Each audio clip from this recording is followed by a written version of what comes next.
Welcome back, everybody. Matt here. Saw a new movie this weekend on Hulu.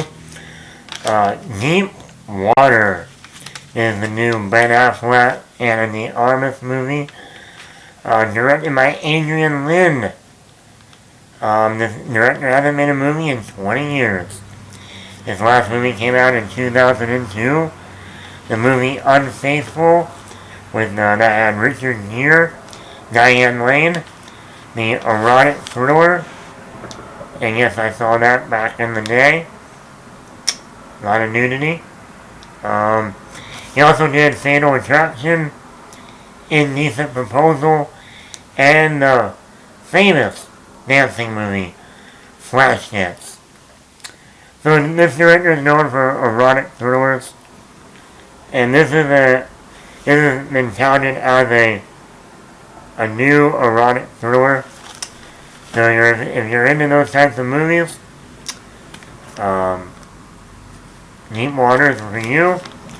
This is not 50 Shades of Grey. There's a little bit more prestige to that in terms of the acting, the story, the complex developments. But let's get into it. So Deep Water. Positives. Ben Affleck. Ben Affleck plays the character of Vic. He's married to Melinda, played by Ana de Armas. And, his character comes off as a weak person. Like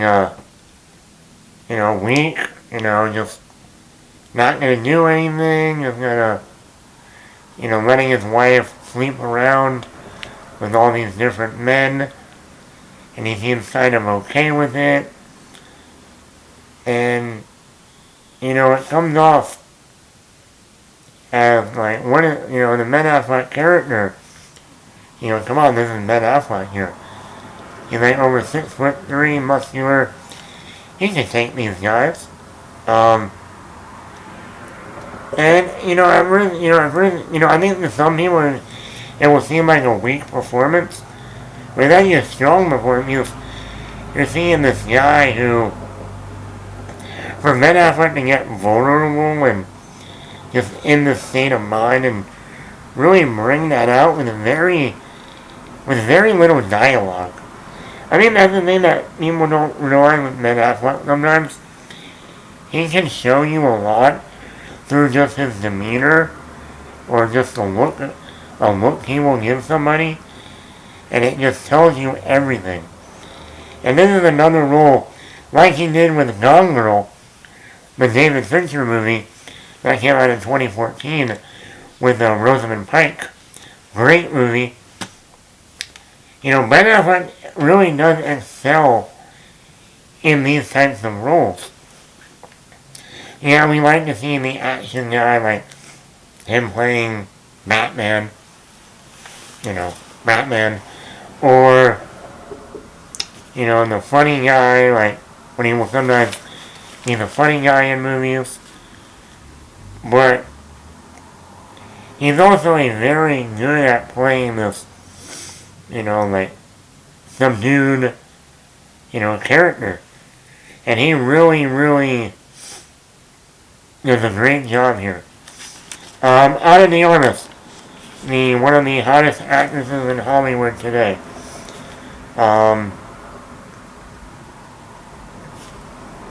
She is very different from Ben Affleck's character. She plays Melinda, the wife of Affleck. She is very bubbly, full of energy, party girl. And you can also generally see the age difference between Affleck and Armas.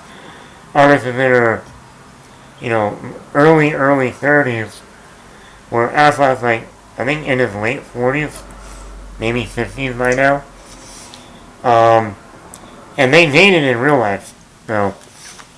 But anyway, Ana de Armas just brings, but also she has some vulnerable scenes too that, she can be the preppy, the bubbly, erotic character that she is in this. and, have men falling for her left and right. And, come on, she is Ana de Armas. I mean, all the way back to the movie Knock Knock with Keanu Reeves. And then from War Dogs to Hands of Stone to Blade Runner 2049 to Knives Out to the recent Bond movie. This actress is really climbing up the ladder and becoming one of the biggest actresses in Hollywood right now. And she has a number of movies coming out, like 2 more Netflix movies coming out this year. One called The Gray Man, where she's going to team up with Ryan Gosling and Chris Evans. And then she's doing a movie where she's playing Marilyn Monroe, called Blonde. And you think in this movie that's rated R is erotic. Well, the movie where she's playing Marilyn Monroe is going to be NC-17. So, there's going to be a lot of stuff in that movie. But she is becoming the next Hollywood starlet, I guess you would say. She's almost becoming her own Marilyn Monroe in real life. And she is a very talented actress. Beautiful. I mean, you can't deny that. And she is, interesting with her is she's not going after the roles you would think, like the romantic comedies or the romantic movies. She's really going after roles that really challenge her as an actress. And once again, she can pull it off. Her chemistry with Ben Affleck, when they are together, is great. No wonder why they dated. Time out. Let's give it to Ben Affleck for 1 minute. The guy goes from Jennifer Lopez in the early 2000s. Then he gets Jennifer Garner for, 10 years. Then he gets Ana de Armas for a year. Now he's back to Jennifer Lopez. I mean, if you want the real life Bruce Wayne, Ben Affleck. I mean, we know he played Bruce Wayne in Batman v Superman and Justice League and gonna be in The Flash. But come on, man. Come on. You don't actually have to live your life exactly like Bruce Wayne. Share some for the rest of us. Anyway, also going to the movie, I like the mystery aspect. There is this mystery throughout the movie. All these boyfriends or lovers that Melinda Ana de Armas has, they eventually start disappearing. Either they supposedly are dead, or they left town. So there's this mystery going around that did Ben Affleck's character kill these guys? He got tired of them sleeping with his wife, and he just like, you know what, they're not gonna have you, I'm the only one that can have you. And so I did like that mystery of it, like, did he, didn't he? We don't know. I like that aspect of the movie. And then for the negatives, I think the pacing is a little slow. It's almost a 2-hour movie. And really the big inciting incident doesn't happen until almost an hour into the movie. So I felt like that first hour was just a lot of setup. Here are the friends. Here's one lover. Okay, here's another lover. And it just, I think they could have shortened the movie a little bit. Instead of almost 2 hours, made it like 1:40. The other thing is, like I said, it's repetitive. Like I said, lover comes in, then he leaves.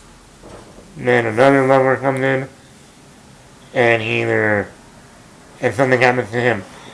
it just became repetitive. And like, oh, I have a new lover. I'll bring him over to the house and let you meet him. And then, oh no, we don't know where he is. I wish it wasn't that repetitive. I wish instead of doing that, they really maybe went into more of the relationship between Melinda and this other lover. And why does she love him this other person so much?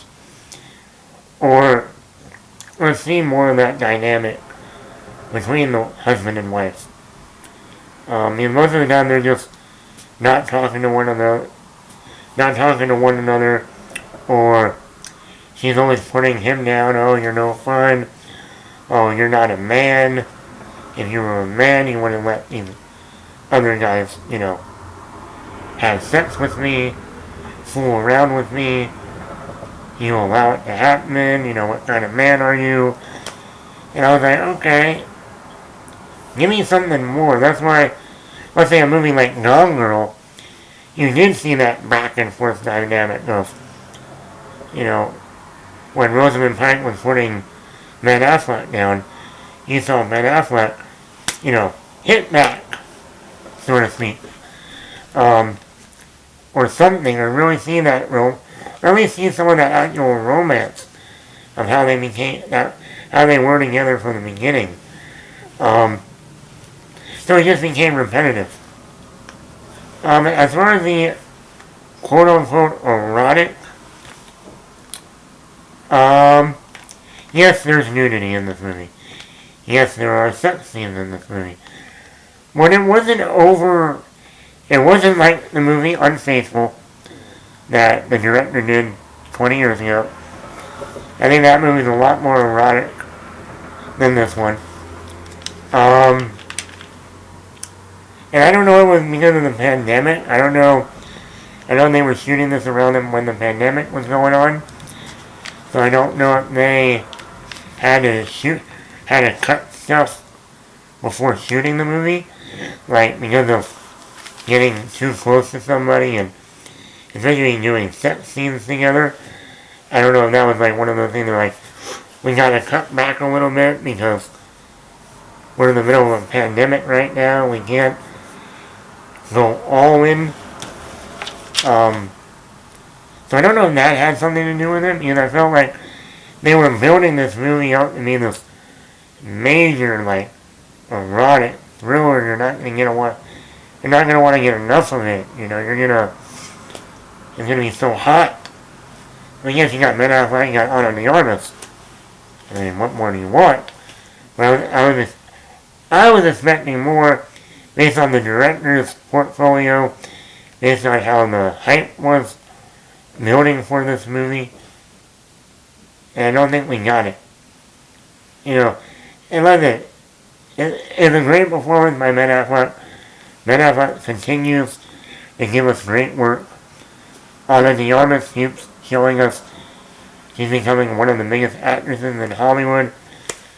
And overall, I would give, because I enjoyed the mystery and I enjoyed the acting, I would still give this a 4 out of 5 for me.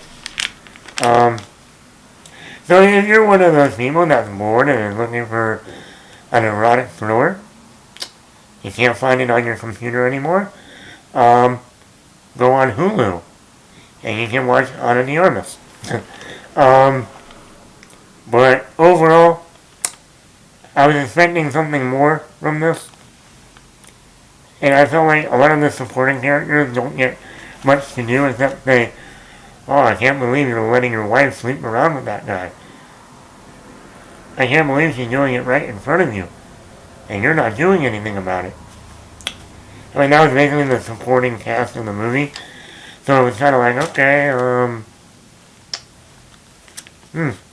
Overall, like I said, not a bad little movie, but I was expecting more from it.